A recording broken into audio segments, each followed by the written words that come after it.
好枪法。出招太愣，横冲直撞。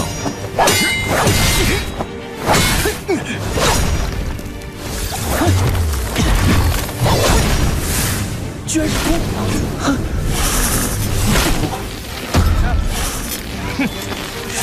什么？就这点本事？大院里出来的，一堆混账！一看你就是从哪个高门大……给我趴下！你不是很厉害吗？我的徒弟岂能比他人？这便是其中之一。远古，一些强大血脉的妖兽。Guys, Ginosis mau ngasih info nih, berhubung banyak yang nanya ya. Buat kalian yang masih bingung mau nonton Solen versi fullnya, bisa langsung aja ke auratel.com ya. Ginosis juga ngambil shortnya di sana, bukan apa-apa, karena grafiknya udah HD alias jernih guys, jernih gitu, kayak mulus lah kayak. Tanpa perlu juga berlangganan gitu, cukup punya kuota aja. Nah, cukup ya infonya. Sekarang kita lanjut ke alur cerita.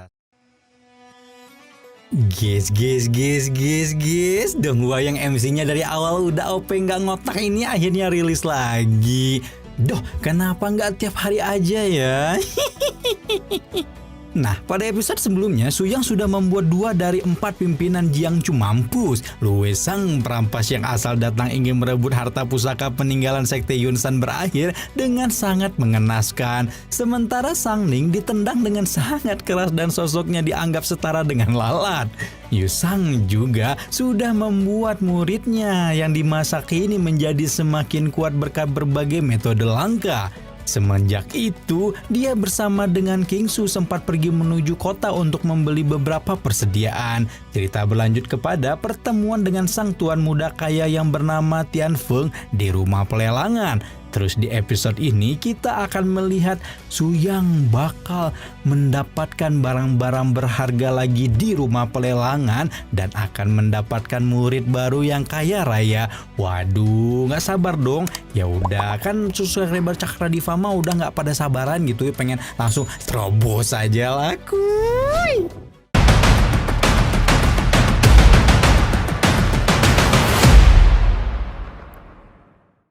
Setelah sebelumnya terlihat memasuki rumah pelelangan, episode kali ini akan kita langsung mulai dengan pembukaan acara pelelangan paling menarik yang ada di kota pada waktu itu. Suasananya terasa begitu meriah dengan begitu banyaknya orang penting yang datang. Bahkan pada acara kali ini pula sang ketua cabang dari rumah pelelangan juga turun langsung untuk memandu para tamu yang hadir. Mereka semua menduga kalau pada hari ini akan ada banyak barang langka dan berharga yang ditawarkan. Lalu benar saja, barang pertama yang diperlihatkan adalah bunga ginseng roh kualitas menengah. 这么神奇啊！平常修士吃了他炼制成的丹药，只要还有。 King Su terlihat tertarik untuk membeli bunga ginseng roh ini. Setelah mendapatkan restu dari Suyang, King Su menawar bunga tersebut dengan harga 3 juta mutiara emas. Tapi tepat setelah gadis itu berdiri, Tian Feng yang juga hadir di depan sana segera menawar balik dengan angka 10 juta mutiara emas. Harga tersebut terlalu mahal dan tidak masuk akal. Tapi ketika melihat muridnya sampai bersedih, Suyang langsung bangkit dan menunjukkan sebuah harta super langka yang membuat semua mata terpana. 喝3节高级丹药3节丹药。 Berkat obat-obatan yang Suyang murnikan dari rumput roh kemarin, dia dan King Su bisa membawa pulang banyak benda pusaka yang sangat berharga. Gadis boba hijau itu terlihat sangat senang. Dia bahkan berulang kali memuji kemampuan leluhurnya itu dalam hal perhitungan. Tapi ada satu hal yang cukup membuat King Su penasaran, yaitu kenapa Suyang sampai rela menukar obat mahal demi sebuah batu hitam. Dan ternyata Suyang sepertinya mengenal jenis dari binatang roh tipe awan yang baru saja terlepas ini. Ciri-cirinya mirip seperti Suhu, binatang roh yang pernah sang leluhur itu kendarai untuk menembus awan dan kabut di masa lalu. Yang ada di episode 1 itu loh. Masih inget kan? Penjelasan Suyang membuat King Su jadi kaget luar biasa. Soalnya setahu gadis boba hijau itu, Suhu adalah nama binatang roh dewa yang legendaris yang cuma ada dalam kisah-kisah kuno. Siapa yang menyangka kalau leluhurnya keduanya dulu pernah menjadikan binatang seagung itu sebagai kendaraan di masa lalu. 齐诸位，现在拍卖今天的压轴。 2颗3阶高级弹药。 Setelah mendapatkan semua hal yang dia inginkan, Suyang mengajak Kingsu untuk segera pulang ke sekte mereka. Di perjalanan terlihat ada Tianfeng dan kelompok orang beranggotakan 3 kultivator yang ingin mengikuti mereka. Belelol gini atuh. Ketika memasuki area hutan, Kingsu bertanya apakah peta Kingsu juga yang leluhur beli itu asli. Suyang menjawab kalau setidaknya bagian dari gambar peta itu memang benar, cuman kurang kunci utama yang masih belum ditemukan. Kalau tebakan Suyang benar, dia ini merupakan satu dari sedikit orang yang boleh masuk ke area terlarang di dalam peta tersebut. 是你？怎么想找我们报仇？跟了这么久，出来吧。 Tianfeng maju dan berlutut di hadapan Suyang dengan sangat sopan. Dia ingin meminta petunjuk dari sang master hebat itu, bahkan langsung memanggilnya dengan sebutan praktisi alkemis terbaik di dunia. Tianfeng berniat mengajukan diri sebagai murid Suyang dan berjanji untuk berlatih hingga menjadi murid yang terhebat. Ucapan ini membuat Suyang jadi kaget sendiri. Soalnya murid dia yang terlemah aja udah jadi ketua sekte dengan ranah dewa primordial. Terus yang paling kuat bisa seoper-oper apa sih? Nah, untuk membuktikan apakah Tianfeng layak atau tidak, Suyang memintanya untuk membereskan 3 orang yang dari tadi berusaha mengikuti mereka.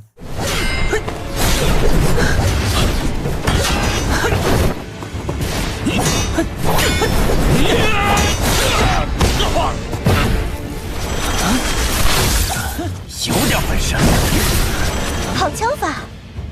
出招太愣，横冲直撞。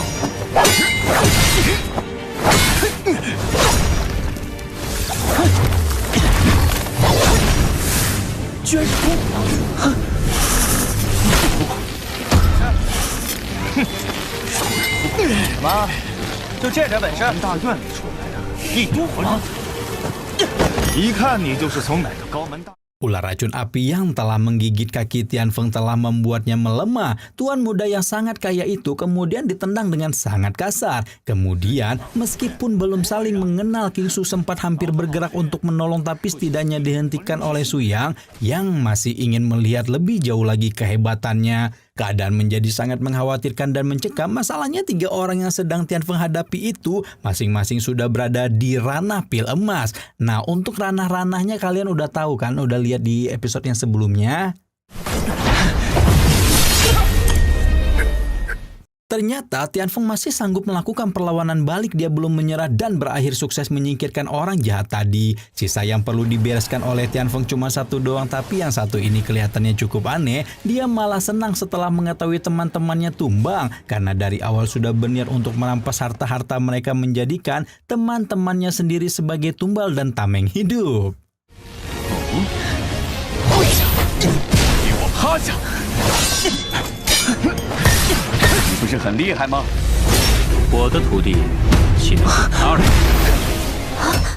Suyang berkata kalau dia tidak akan pernah membiarkan muridnya berlutut kepada siapapun. Kata-kata itu seolah meyakinkan kepada kita semua bahwa Tianfeng sudah diterima menjadi murid dari leluhur sekte Tianlan itu. Bahkan lebih jauh lagi, Suyang juga mengirimkan energi suci ke tubuh Tianfeng, membuat racun api yang menjalar ke dalam darahnya, lalu membuat Tianfeng memuntahkan racun tadi tepat ke muka si penyerang yang tak bernama. Tianfeng mengucapkan banyak terima kasih kepada Suyang, selain karena sudah diselamatkan, dia juga telah diterima menjadi murid dari karakter paling kuat yang ada di dunia ini.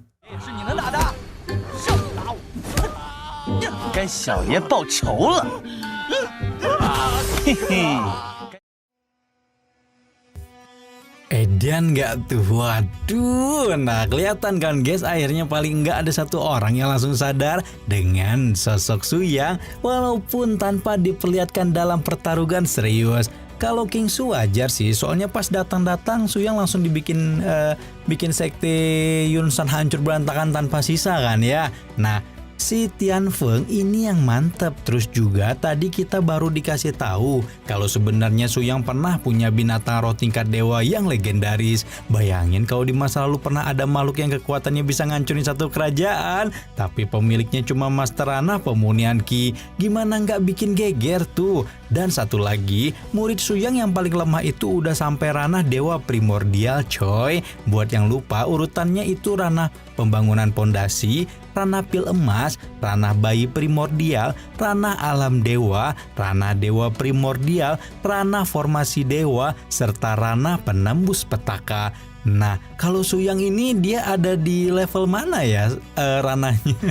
Udah fix sih, ini murid paling kuatnya pasti di ranah penembus petaka sih. Kalau muridnya Su Yang, nggak tahu kalau Su Yang-nya apa ya.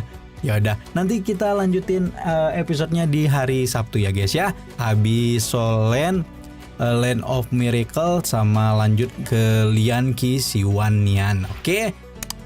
Artinya kultivasi 100.000 tahun lah. Itu ceritanya. Rama di sini pamit. Bye bye.